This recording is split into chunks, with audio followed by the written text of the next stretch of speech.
This 50-mile-long stretch of water through Panama has been a top choice for companies moving billions of dollars of goods around the world, but it's not as reliable as it once was. Say you're in charge of shipping 10,000 containers from Shanghai to New York in the most efficient way possible. Your go-to route, the Panama Canal, has raised toll prices by nearly 8 times and restricted the number and size of ships that can pass through it. That's because water levels are at an all-time low. You could reroute via Cape Horn down here, which would add nearly 8,000 miles to your journey, costing you time and money. But what if you could cut through this little stretch of land right here? Enter Mexico's $7.5 billion interoceanic corridor, stretching 188 miles across the Isthmus of Tehuantepec. This railway aims to ease a major chokehold in what has become a global shipping mess. But it's not clear whether Mexico's alternative is going to be faster or cheaper. This is Mexico's plan to grab a slice of the multi-trillion-dollar global shipping industry. Now, this isn't actually Mexico's first attempt to take advantage of its strategic location. The Interoceanic Railway originally opened back in 1907 to move goods like Hawaiian sugar from the Pacific to the U.S. East Coast, but it was essentially abandoned for trade a few years later, after the country's railways began to be used by armed forces in the Mexican Revolution, and a few years after that, the Panama Canal opened, offering an alternative and much more attractive route for American businesses. So a lot of people may be wondering what makes it viable now. There are lots of things that have changed since the beginning of the 20th century. Today, reviving the railway is part of a bigger plan by the Mexican government to spread wealth across the country. You see, the new corridor runs through the southern states of Veracruz and Oaxaca, where around half of people live in poverty. The Interoceanic Railway will carry both passengers and cargo across 10 stops between ports in the Atlantic and Pacific. The hope is that the line will eventually link up to Tren Maya, which will connect to the tourist destination Cancun once it's complete. There are also plans to build 10 new industrial complexes along the route to take advantage of its proximity to the trade corridor, think car part factories or agricultural plants. But all of that takes money and buy-in from the rest of the supply chain. Mexico needs to convince investors of the attractiveness and economic viability of these kinds of projects and reshoring. So far, the project has received about $6 billion in funding from the Mexican government and more than $2 billion in financing from international sources including the World Bank. Now, supply chains are incredibly complex, but for this video, we're going to simplify the practice down to its building blocks: time, money, and shipping containers. If you're a shipping company, the more containers you move, the more money you'll be able to make, which is why the Panama Canal would probably be your first choice, because you can move a lot of containers in one trip. Over time, ships have been redesigned to take advantage of every square inch of real estate this canal has to offer. When shipping companies couldn't stack any more containers through this narrow stretch of water, they built even bigger new Panamax ships. And in 2016, Panama actually widened the canal locks by 70 feet. But now, some of those ships can't actually pass through the canal as often as before.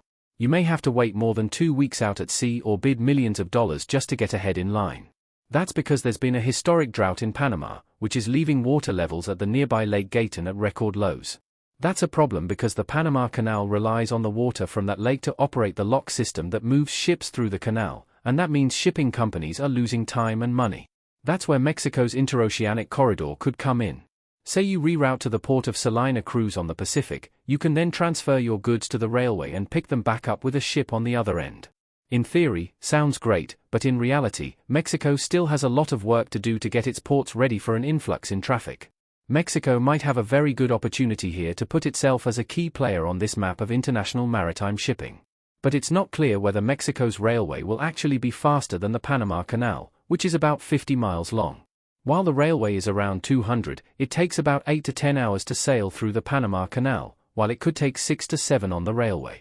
But when you add in the time it takes to load and unload thousands of shipping containers off a ship onto a train and back onto another ship, it's more like 15 hours to pass through Mexico. But recent waiting times at the Panama Canal have caused delays of up to 2 weeks as they try to preserve the amount of water that's displaced by heavy ships. So it's not clear exactly who wins out on speed right now. And then there's the question of capacity. Even within a few years from now, after the project has been completed, it's not going to reach even half of the capacity that the Panama Canal allows the shipping companies to transit through the canal. A company involved with the development of Mexico's corridor says it'll handle up to 5% of the global trade passing through the Panama Canal, but it's not just the railway that needs an upgrade. The ports still need to be modernized because they aren't actually capable of handling that many new freight shipments right now. So this corridor isn't exactly a replacement, but it could be a promising plan B. This can be a very interesting case where Mexico and Panama are actually going to collaborate in the future on the long term, and perhaps they can share data. They can reroute the vessels when there is a choke point, whether it is in the Panama Canal or in Mexico. The Panama Canal Authority told Wall Street Journal, "This route remains the top choice for shippers and that we are always monitoring potential projects that could compete with our route." Now, it's not just Mexico that stands to gain from this trade route. Remember that order from Shanghai to New York. It's one of the most common journeys to pass through the Panama Canal, but the US government and businesses have been trying to loosen ties with China by moving operations closer to home through a tactic called nearshoring. So nearshoring or backshoring is when businesses relocate their supply chain processes back home or in a near country. Mexico is benefiting from its proximity to the US as a bordering country. Those involved with the project say all those new industrial plants Mexico wants to build could be used to make goods like the semiconductors used in everything from cars to smartphones and computers. In general, Mexico is ambitious and trying to play a role in the semiconductor nearshoring, so bringing back all the semiconductor chips to be closer to the US and be manufactured and processed in Mexico. Now, all of this represents potentially billions of dollars in trade and toll revenue for Mexico. This gives a lot of influence to the country. Soft power, basically. The Panama Canal Authority is expecting to bring in $5.6 billion in revenue this fiscal year. Even a slice of that is a lot of money. An Oxford Business Group report projects the corridor and the surrounding developments could boost Mexico's current GDP by 3 to 5% once it's operational. But not everyone in Mexico is set to benefit equally. Indigenous communities have said dozens of families along the railway are being forcibly relocated, and that the construction poses a threat to the environment. People should care about this project because it really relates with how supply chains relate to our daily lives. When we place an online order or when we pay for a product that we buy in a shop, it is our money that finances the entire supply chain, probably also partially finances these infrastructure projects. In late 2023, both freight and passenger service began on the first section of the railway, but there's still more work to be done to upgrade the entire railway and ports. As for whether it will take on Panama, I don't really look at this project in terms of rivalry between Mexico and Panama. I really think about this project in terms of what we call co-opetition. I think it could be more beneficial for the global supply chain networks to actually use both capacities of these two routes to ensure that there is a seamless flow between the Pacific and the Atlantic Ocean.